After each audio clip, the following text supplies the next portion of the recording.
I've come to learn that the most important thing of all is to be aware of your surroundings. I can't think of anything more important than that. You have to really be aware, and it's almost with a 360-degree vision. Peripheral vision, you see from the corner of the eye, the corner of the other eye, and then you have a vision around you, like an intuitive feel for the environment around you and who your opponent is. And the greatest ability is to know when to speak and when to shut up and listen. It takes a lot of discipline and a lot of skill. If you're a narcissist, egotist, you can't do that because you're more interested in what you're going to say next. And you hadn't paid attention to where you are, who's around you, who's listening, eyes in the night, I call it, ears in the night. What's your surroundings like? What are the protocols, or where are you at when you're doing this? Very important. But the most important thing is you have to know how to listen, and when to speak, and when to shut up, and when to disappear, and when to cry uncle. I'm outclassed here. I wasn't well enough to get the hell out. I'm outclassed here. I learned that I wasn't prepared for what I got myself into. Why make a bad situation worse? I'm not being effective here. You have to sense that. You have to know it in advance. And then you have to have the courage, the discipline, and the maturity to cry uncle. This is not my time. This is not my place. And the main thing I found is it doesn't matter who gets the credit for what's been said. I'm not a credit junkie. Whoever can say it best is the one that should say it. It's not a question of anybody getting credit or any one-upsmanship or anything like that.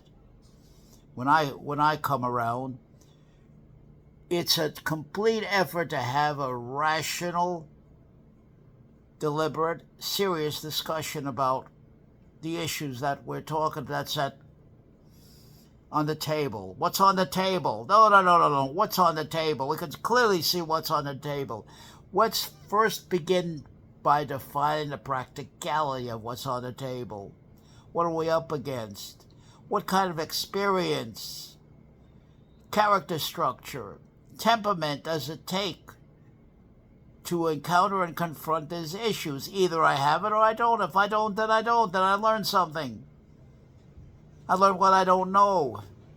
I learned when it's time to shut up and disappear. And I know how to shut up and disappear when necessary.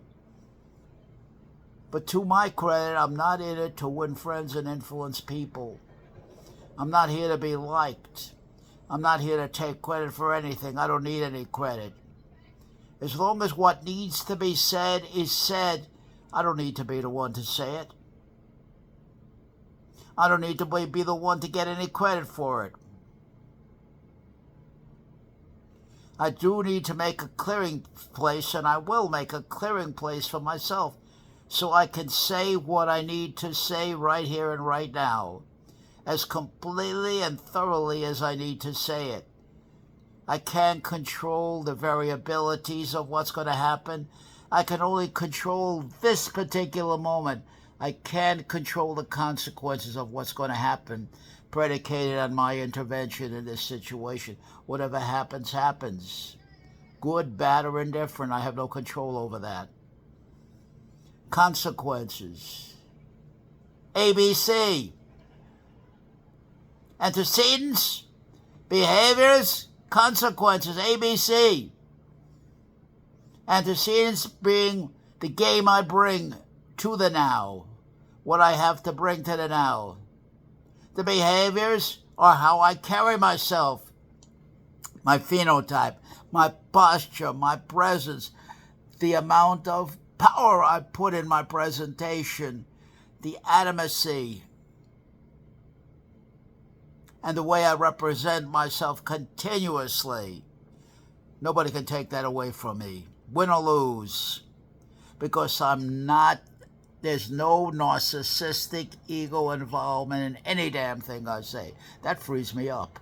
And then, of course, if I develop, and I'm working very hard and I believe in it entirely, the great self-hypnotic skills for relaxation, complete, deep, thorough relaxation in any situation of confrontation and encounter, I don't care what it is, and to put over me that filter that allows me to disregard noise, distractions, insults from my opponent, ad hominem arguments from my opponent, mocking, ridicule, gloating on the face, which would bother me enormously, and talk right past that. With accuracy, with calmness and resolve. If I can accomplish that, win or lose, I've done my job. I can live with myself. Get this. It's not about outcome. It's about bringing everything into the game in the now. Confrontation and encounter. Take care of the details. Take care of what needs to be taken in the now. The big things will resolve themselves one way or another. Whether it resolves itself favorable to how I wish it to be resolved is none of my business. As long as I learn something. Gentlemen! Gentlemen! Come to order, gentlemen! Now attention! All you have to do is ask yourself one question. Don't ask yourself, do I like this man who's instructing me? Don't ask yourself, that's a wrong question to ask. You ask yourself only one question. Has this man taught me something I didn't know before? And will I show gratitude to this man? Not do I like him, does he have a great personality? I don't give a damn about none of this. Can this man teach me something I need to know? I didn't know it before. And can he communicate it? Will he communicate it in a way that's effective? I'm not looking for any pretty boy up there. I'm not looking for any personality boy up there. That's why I don't give a damn about that. Can this man teach me something I didn't know before? And I'm grateful for it. And yes, I am. He may not be the most personal. Maybe a man like me. I'm 5'2.5". Certainly not personable. Certainly not likable. If women listen to me, they will turn against me universally. That's a given. But you're asking yourself the wrong question. The question is, can this man teach me something I didn't know before? And does he have good resolve? Not whether he smiles, has a pretty boy smile, not whether he's one of the so-called beautiful people. That's not going to put any money in the bank for you.